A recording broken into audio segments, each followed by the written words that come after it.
You've worked with some amazing directors. From the DP's point of view, what attributes make them great directors? Well, each one of them kind of carries a completely different approach, which is, really interesting for me because, one minute you're involved with somebody that wants handheld cameras in the room and everybody working as a documentary, and then on the next film everything's completely composed and thought out, and you're following storyboards. So it makes it really interesting for me to always have a new approach. And for me, it's important to develop whatever work method and create that environment for the actors and the director to be comfortable in. So it's not my job to insist on a certain photographic element. It's my job to make them comfortable in that atmosphere of the set. Whether it's difficult sometimes because it's difficult to give up on your aesthetics, and you fight hard for certain things like scheduling. But there's a way to do that without still creating a really open environment creatively, and again in pre-production with the first assistant director and scheduling and all those types of things in preparation with pre-rig crew as far as lighting a location. But it's a huge learning experience for me as well with the director, because every new project is a new experience for me. And I feel that way about the photography of the film as well. Whether it's 3D or HD or film, shot on film, or anamorphic. For me, it's a new experimentation. And it's not really like I go in with a complete method. On set, how closely do you work with both the special effects and visual effects supervisors? Especially in action sequences, those people are crucial to you creating a great sequence. And the visual effects person, it's more like I have to supply them with the material. So it's a pretty close relationship, especially on the day, as to what they need for that specific shot.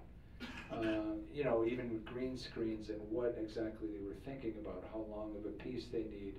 So a pretty intimate relationship with them, even during pre-production and the discussions. And special effects wise, definitely, because a lot of times they're helping us out with, whether it's building a car specifically for it to be shot right, or taking apart a car for us so we can put the camera in the right place. Hand in hand with the special effects as well. Do you have any tips on collaborating with a director that, just in general, or that might be strong-minded and also getting your vision across? Oh yeah, I've worked with plenty of those. Yeah, quite a few. Actually, I think my resume is the difficult directors.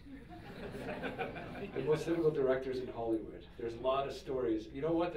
What I found is the stories are true.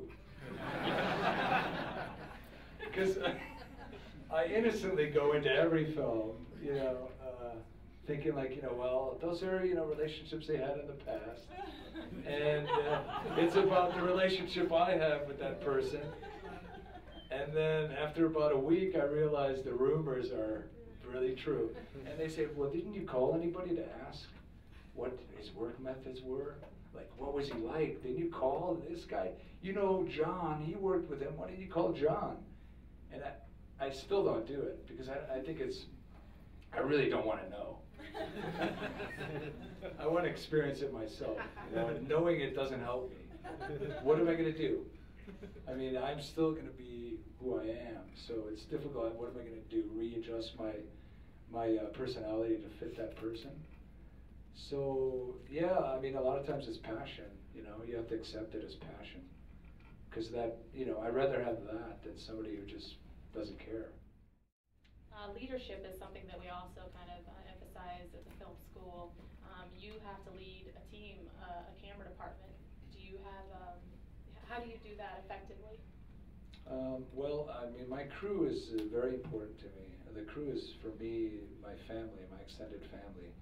I almost spend more time with my crew than my family, my real family, my regular family. So we're pretty much together so much of the year, and I rely on them to really, take care of situations. And so I feel like I'm only as good as my crew, so I try really hard to put a good group of people together and balance the different personalities.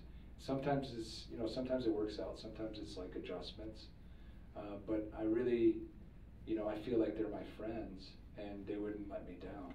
So even though I'm their, leader, supposedly, I never really treat them like, like I'm I wouldn't say I'm the dictator type of leadership. I'm more collaborative, and I rely on them to be involved. I do not want people to show up and just put in their work, because 5 opinions are better than one. It leads to discussion and it leads to dialogue and conflict, which is interesting, right?